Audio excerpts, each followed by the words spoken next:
دروازہ کھول کر اندر داخل ہوئی تو اس ایئر کنڈیشنڈ آفس کے خاموش اور پرسکون ماحول میں عزیر فاروق اسے اپنی میز پر بیٹھی نظر آئے۔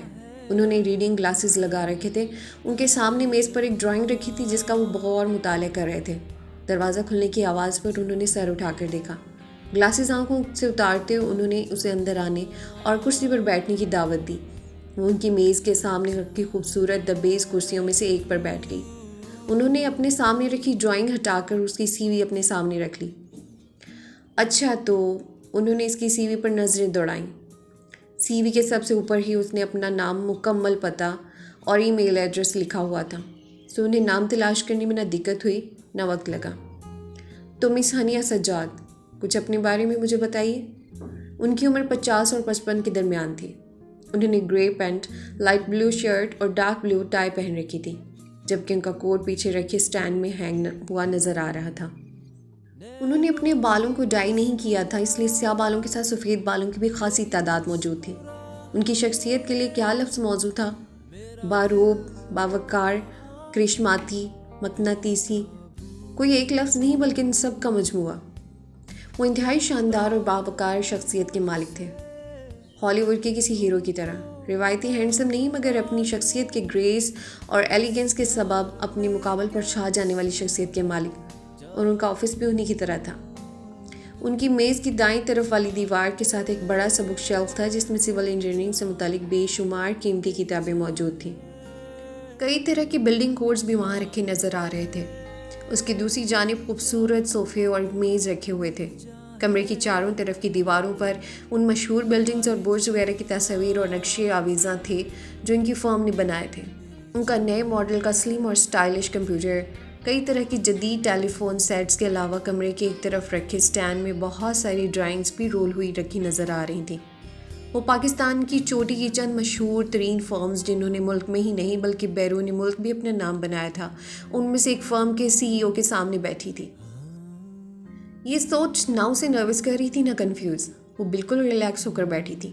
اس نے سکون سے ان کا سوال سنا، ان کی خود کو جانچتی مکمل پروفیشنل نظروں کی جانب ہلکا سا مسکرا کر دیکھا اور پرسکون لہجے میں بولی، سر آپ میری سی وی میں دیکھ چکے ہوں گے کہ میں نے کولمبیا یونیورسٹی SEAS سے سول انجینئرنگ میں گریجویشن کی ہے۔ اور میں نے آپ کی سی وی نہیں دیکھی مس ہنیہ۔ میں لوگوں کو ان کی سی ویز سے نہیں، ان کی حقیقی قابلیت سے پرکھنے پہ یقین رکھتا ہوں۔ انہوں نے اس کی بات کاٹ کے پروفیشنل انداز میں کہا، میں ہر روز بے شمار سی ویز دیکھتا ہوں اور ان سی ویز میں لوگوں نے اپنی جو خصوصیات اور خوبیاں لکھی ہوتی ہیں انہیں پڑھ کر بے اختیار ذہن میں آتا ہے کہ اتنا قابل اور لائق باصلاحیت بندے کو ہائر نہ کر کے ہم اس کے ساتھ نہیں بلکہ خود اپنے ساتھ زیادتی کریں گے۔ مگر جب ان سے ملو تو میں کسی بھی ورک شاپ، سیمینار یا کانفرنس میں لیکچر دینے جاتا ہوں تو تمام ینگ گریجویٹ سے یہی کہتا ہوں کہ سی وی میں وہ لکھیں جو آپ ہیں، جو آپ بن چکے ہیں، وہ نہیں جو آپ بننا چاہتے ہیں۔ ویسے یہ بات یوں ہی برسبیل تذکرہ تھی، آپ اپنے بارے میں مجھے بتا رہی تھیں۔ اپنی بات مکمل کر کے وہ پروفیشنل انداز میں مسکرائے۔ سر لیکن مجھے اگر آپ نے جاب نہ دی تو واقعی اپنے ساتھ بہت بڑی زیادتی کریں گے۔ انہوں نے اس کی اس درجہ صاف گوئی اعتماد پر چونک کر اسے دیکھا۔ وہ کس طرح؟ وہ مبہم سا مسکرائے تھے، گویا اس کے پورے اعتماد انداز کو پسند کر رہے تھے۔ وہ اس طرح سر کہ میری سی وی میرے بارے میں وہ سب مکمل طور پر نہیں بتا پا رہی جو میں ہوں۔